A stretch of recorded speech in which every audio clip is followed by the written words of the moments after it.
Congress is gearing up to vote on a bill that would prevent the United States from defaulting. President Biden and House Speaker Kevin McCarthy reached a deal over the weekend that, in its broad outlines, lifts the debt ceiling while capping federal spending for the next couple of years. Both sides made concessions, which they're downplaying, as they sell the deal to their respective parties as a big win that they pulled out over the other side. I mean, we're talking about a $2.1 trillion cut.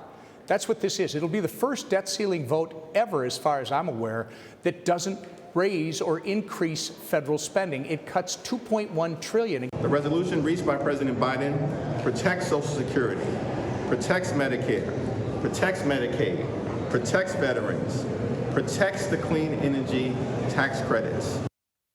Democratic and Republican leadership now face the challenge of keeping defections low enough in their parties to at least get to the 218 votes they need to pass the bill. CBS News congressional correspondent Scott MacFarlane has the latest from Capitol Hill.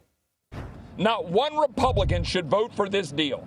Hardline conservatives today lashed out at their leader, Speaker Kevin McCarthy, for agreeing to the 2-year deal with President Biden, which would lift the debt ceiling by an estimated $4 trillion. Speaker McCarthy should pull this bad bill down. Don't tell me you're going to put me over a barrel for $4 trillion because you refuse to do your job. Some Republicans blasted the plan for not cutting enough spending and have even raised ousting the speaker if the bill passes. McCarthy defended the compromise. These are major victories. I understand people get upset about walking through a debt ceiling, but this is a House, a Senate, and a presidency. A Republican, Byron Donald, said those opposed would try to block the bill from going to a vote tomorrow, despite the June 5th deadline for default. Is it dangerous to try to kill this deal with the deadline so close? It's Monday. No. The deal, which raises the debt ceiling through early 2025, cuts funding to the IRS, tightens restrictions for food stamps, and speeds up a controversial pipeline project running from West Virginia into Virginia. That could be a red line for Virginia Democrat Jennifer McClellan. If the pipeline stays in, do you vote no on the debt ceiling bill? I'll cross that bridge when I get to it.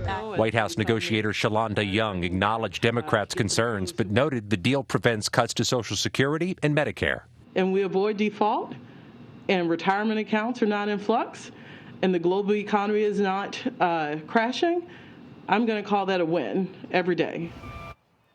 Over the next 24 hours, we expect dozens of amendments seeking to change this compromise before it goes to a vote tomorrow night. But, John, any changes endanger a fragile political coalition the president and the House Speaker need to pass the bill. That's right. No monkeying around with it at the last minute. We'll see. Now, Scott, we heard what they've said kind of publicly, but let's start with the Republicans. How is Republican leadership trying to frame this bill to their conference to get the votes they need? They're trying to emphasize their projection this will cut trillions of dollars in spending over the next several years. They're getting some cynicism from the House Freedom Caucus and some other Republicans, but they're trying to lean into that argument. There are some non-Freedom Caucus members against this bill. One of them is Nancy Mace, Republican from South Carolina. Take a listen to what she told us a short while ago. One of the most disappointing bills I've ever seen up here on the Hill. And I'm not going to sell that kind of ice to an Eskimo. I mean, I'm not. It's just not, it's not true. It's disingenuous and it's dishonest to the American people. It doesn't do what they say it's going to do. And you can't take record high spending levels and tell the American people that it's a cut. But here's an important note, John. I asked Congresswoman Mace if she's going to whip against this bill, try to galvanize some opposition, and she said no. There's no indication as this evening began in Washington, D.C., that the anti-debt ceiling compromise Republicans are making inroads with others, either in their own party or with Democrats. Right. They're getting on the record, but maybe not whipping votes. Now, Scott, what about the Democratic side? What's the case they're making to the troops over there? It's hard to find a hard, firm, absolute no among the House Democratic caucus. Let me tell you, we've been asking many of them just that question. What do you think of this bill? There are concerns not just with that pipeline project in Virginia among Virginia Democrats, but among many progressive Democrats and others in the caucus about this tightening of eligibility for social safety net programs, including the help we give people in the United States to buy food.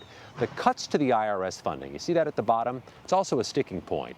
It's a big issue for Republicans. They want to draw back some of the new funding for the IRS, a backlogged agency. But, John, some of the Democrats say the new money for the IRS helps generate tax revenue that should otherwise be going to the U.S. Treasury and could make the deficit worse. These are the sticking points 24 hours before the vote. Sticking points, but we'll see if it means a no vote. Scott MacFarlane on Capitol Hill. Thanks a lot, Scott.